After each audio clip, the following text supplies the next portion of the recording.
But money is definitely a good thing, no matter what world you live in. While he was imagining a bountiful next couple of days, the man who released the reward asked him if he would be interested in taking on another request. That sounded like an opportunity to make even more cash. Apparently, a monster recently settled down at a nearby quarry, and it is causing quite a headache. Because of the monster, the workers cannot continue working in the quarry. Without the bloodstone mining operation, money had stopped circulating in the city, putting it on the brink of financial ruin. Their intel suggests that the monster terrorizing the local economy was stronger than a werewolf. Jin might just be the man for the job. As it turns out, the quarry had been taken over by the monster known as Mad Skull. This oversized warthog has a bounty of 70 gold coins. Jin had read about this creature in the chronicles. Moreover, he had already faced one. As the name suggests, the Mad Skull has a nearly unbreakable skull. But its most troublesome trait was its relentless aggression. A werewolf can't even compare when it comes to raw toughness and strength. In truth, it took Wu Jin a month to kill one of these things for the first time. He died 28 times in 28 separate nightmares before he figured out how to get the job done. With all that in mind, he readily accepted the job. His next prey had been decided. The very next day after getting all the necessary intel, Kim Woo-jin headed for the quarry. He heard that mining operations stopped due to monster activity. However, the gloom of an abandoned quarry was still a bit unnerving.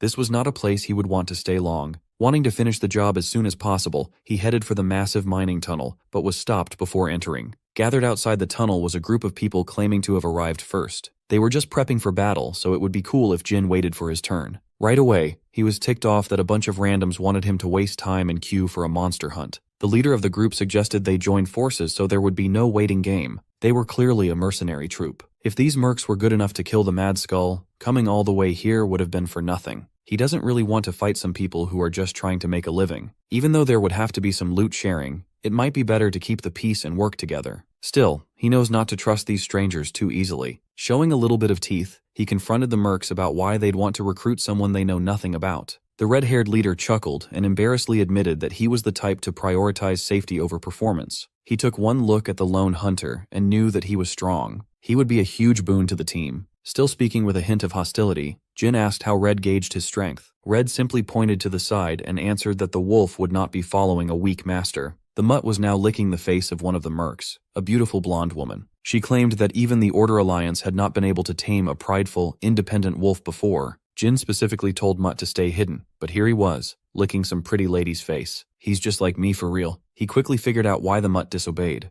It was because of meat. This shameless creature dared to munch on the nice lady's meat when Jin had never tasted this world's meat cuisine yet. The mutt must have read his thoughts. After one big bite, he tossed the drool-covered piece of meat to his master. Everyone was stunned upon seeing such an absurd scene. Jin was pissed that his new pet was expecting him to take a bite out of tainted meat. Still, even though it was covered in wolf saliva and dirt, it sat perfectly on the ground, waiting to be consumed. Jin's body moved against his will and reached for the dirty meat. It had been a while since he had a real meaty dish. His mind protested, but his body was moving on desperate autopilot. Before his human dignity was tossed aside in front of a bunch of strangers, a kind hand stopped him from throwing away his humanity. The lady who originally gave Mutt the meat cheerfully handed him a fresh one, still sealed in cloth. Right then and there, the famished Kim Woo-jin started believing in gods. In this cruel world, he found a gorgeous goddess he could trust, the goddess of meat. After a quick lunch with the mercs, the whole group entered the mining tunnel illuminated by magic crystals. Jin was still savoring the remnants of his lunch. It was delicious, savory, and a tad spicy. It was incomparable to the monster meat he had to consume for survival. The goddess of meat turned to him and started some late introductions. Red's name was Jonathan, captain of the Black Marlin mercenary group. The goddess was Claire. Kim Woo-jin gave them his full name but cut himself off, just introducing himself as Jin for easier pronunciation. When the group reached a grand clearing in the middle of the mining area, Jonathan halted the march and quickly got to work. Everyone knew their jobs, and they worked efficiently. The trap team set up the nets, and the spear team moved to their assigned positions. As for Claire and the captain, they will be fulfilling a very important task. Jin watched as the air around the two turned light and full of life. Claire opened her grimoire and gave him his first glimpse of magic in action. The chronicles mentioned the use of magic in this world, but seeing it in person was an entirely different experience. Staking her own name, Claire drew an unknown power through some sort of prayer. With incantation and magic circles, she cast a feather step on the captain. Jonathan relished Claire's buffs with a grin. She was excellent as always. She warned the captain that he only had 3 minutes at best, and 5 at worst. He'll be on the most dangerous assignment, so everyone else had better stay ready. After some dynamic stretching, Captain Jonathan ran deeper into the mines to lure the Mad Skull out. Jin was impressed by how much the captain's speed was augmented.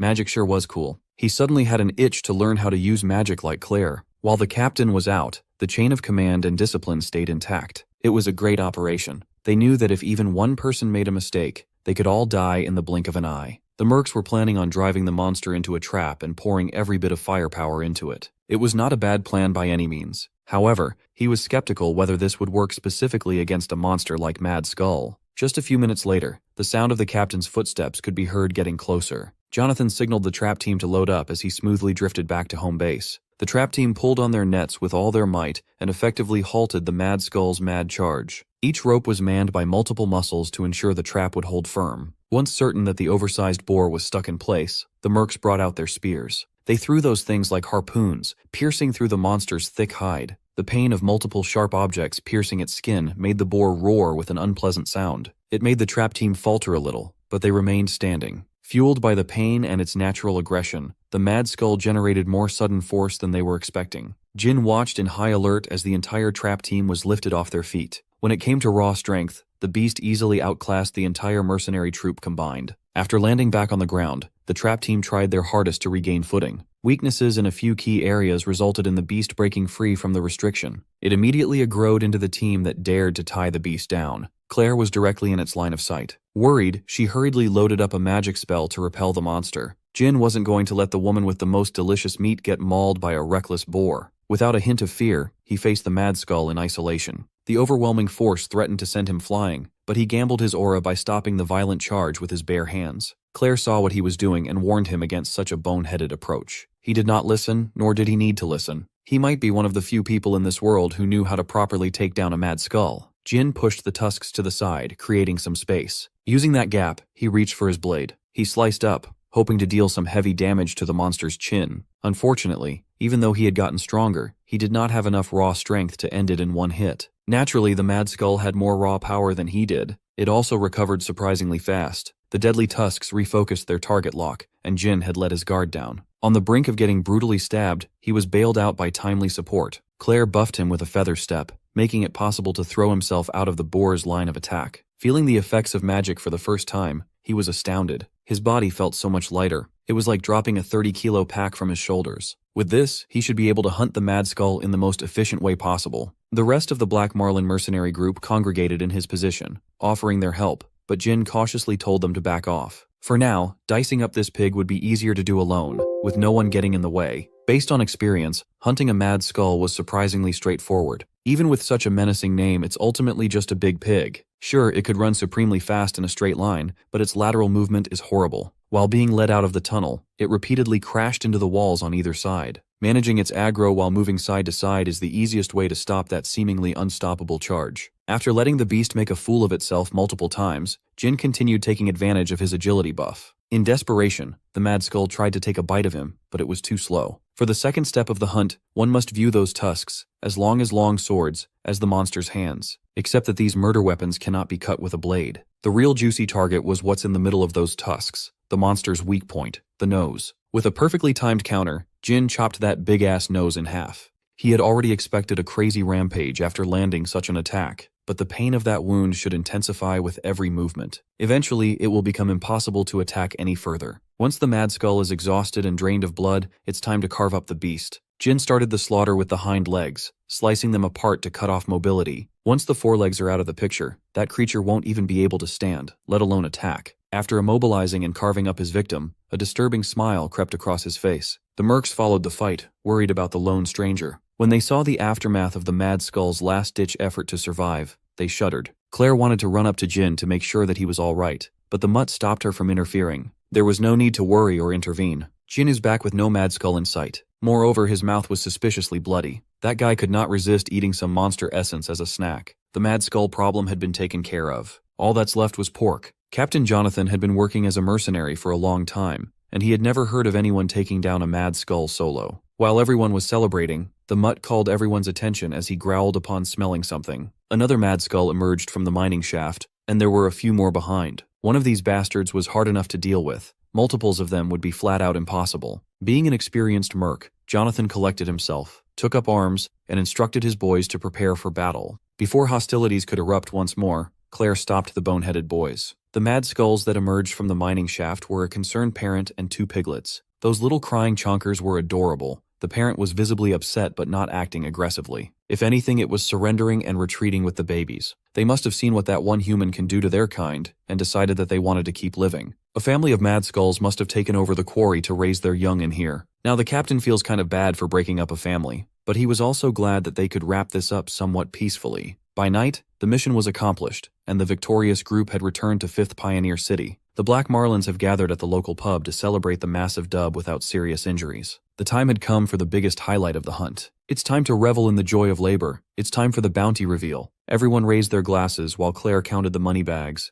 The reward was supposed to be 70 gold coins, but there were way more than 70 on the table. Captain Jonathan bragged that he managed to squeeze the Order Alliance for more dough by making a fuss over inaccurate information provided. They were sent on a mission to deal with 1 mad skull, but there were 2 adults and even a couple of piglets in there. Using that surprise, he demanded a bigger reward. He negotiated a 70 gold bounty up to a whopping 110 gold coins. Jin asked how he pulled it off, since they technically killed only 1 beast. The captain proudly revealed that he just told the Alliance a little white lie. His men approved of this method. If you don't get caught, whatever you claim just becomes the truth. Jin certainly found some interesting people to team up with. Jonathan also announced that half of all the earnings will go to Jin. Getting half for doing all the work is crazy. The captain even admitted that his whole crew would have died a dog's death if Jin weren't there. Since the reward went up, there's enough cash for a pretty nice split for everyone. Although the trap was a bit of a failure, the buff was a huge help in successfully hunting such a fast and strong monster. Jin had no problem accepting the split just because of Claire's magic. In a celebratory mood, he even offered to pay for everyone's drinks the whole night through. Calling the Black Marlins heavy drinkers would be an understatement. Their captain himself drank liquor by the barrel. While the boys were being rowdy, Claire packed up her things and headed for the door. When Jin asked where she was going, Claire answered that she was going to get some magic practice done. Curious about the mystical world of magic, Jin obviously tagged along. Claire found a quiet spot just outside the city, took off her shoes, showed her feet, and meditated. The world's innate mana danced around her tired body, replenishing the juice she had used up earlier in the day. She might be exhausted from the hunt,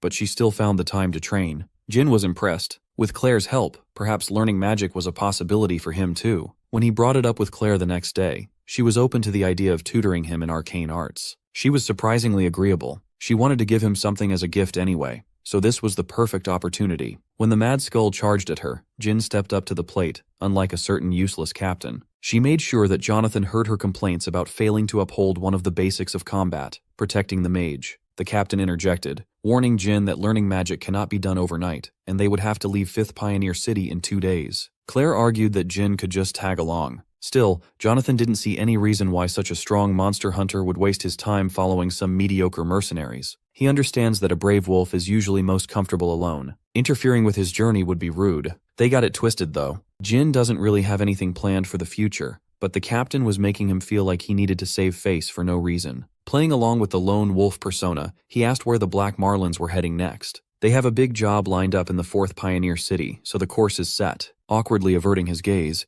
Jin claimed that he was actually planning on going to the same place. This dude just wanted to learn magic. He was a terrible liar. Claire and Jonathan played him like a fiddle and made it seem like tagging along was his idea. He was hooked. They acted grateful for having such a reliable ally on deck, welcoming Jin warmly. Admittedly, Jin liked the feeling of being welcomed. The next destination has been decided. The journey to the 4th was quite monotonous. The Black Marlin caravan maintained a decent pace. With them was a Tarask, a monster that had undergone selective breeding as a means of transport. It's one of the few monsters tamed and bred by humanity. Jin had read about them in the chronicles. Due to this one's size, using it as a pack animal instead of a horse made sense. Throughout the long walk, Captain Jonathan did a good job maintaining morale. At night, Jin would join Claire in her meditation ritual, painstakingly trying to grasp at something new. There are dozens of reasons why learning something so foreign is hard. What he found the hardest was the requirement of repetitive effort. In any task, there are parts where growth is only possible through practice. Growing in that area tends to be sluggish. In some cases, like his very own, stagnation is possible. Repeating the same thing over and over again without anything to show for it was very painful. Still, he was used to this pain. Kim Woojin persevered. He did not repeatedly die, enduring 12 years of pain to survive the demonic realm, to give up now. One cold night, while meditating alone in the middle of the serene woods, he felt his first spark. Claire saw it happen from afar and merrily went up to him with her congratulations. It took Jin 10 whole days just to feel the faintest spark of mana. It was a difficult process to say the least. Claire admitted that he was on the slow side of progression, But progress was progress, no matter how slow. Some people with absolutely no talent go their entire lives without sensing mana. For the second stage of their lessons, she pulled out a vial of blue liquid from her pouch. She poured the shiny substance into a metal cup and put on her gloves. Preparations are done. It's time for Jin to get undressed. Not knowing what was about to happen and where her gloved-up hand would go, Jin's imagination ran wild. After getting rid of his clothes, Claire dipped 2 fingers into the sticky substance and got to work. She used that thing to draw an elaborate magic construct covering Jin's backside. This would make it possible to inject him with mana to make a path. Once the structure was solidly connected, she started the injection process. Claire manipulated the magic circle inside the construct to levitate above his skin.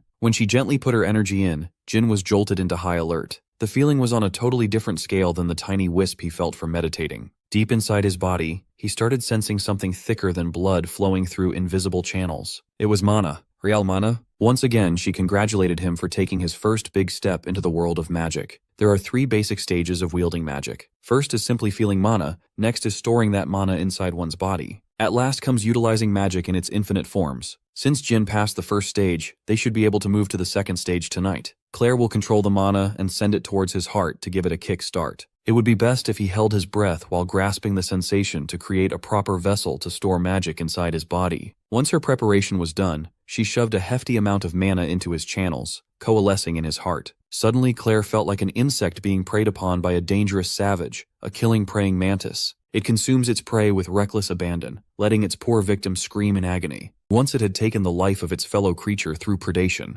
the mantis turned. It looked deep into Claire's soul with its 100 eyes. She snapped back into reality, shaken to the core by the ominous energy. Claire tried to stop the mana infusion, but she couldn't. Her mana was being drained at a ridiculous degree. At this rate, she will be sucked into oblivion. Thankfully, the mutt was there to watch over the process. Sensing the danger, he wrapped his tail around Claire and yanked her away. If it wasn't for the red wolf, she would have been reduced to a dried-up husk back there. She owed the clever big fella for that clutch save. When Jin woke up from unconsciously sucking her dry, Claire collapsed onto her knees. He worriedly checked on her while she was distracted by what she saw. There was no mistaking it. That horrible scene came from Jin's mental world. Mental worlds manifest when a person's power and nature take a tangible shape. It depends on the life that the person has lived, varying from person to person. For such an ominous presence to exist in Jin's mental world, just what kind of life did this man lead? Worried and curious, Claire asked him a question that needed an honest answer. She asked if he had ever eaten an internal core before. Jin wasn't familiar with the term, so he didn't know how to answer. Claire explained that internal cores were the crystals found inside a monster's body. It was the thing he called the monster essence. Not seeing any problems, he admitted to eating them from time to time. Genuinely concerned about his physical and mental health, she asked how many cores he had eaten. Since he started using them as his main food source when he started hunting,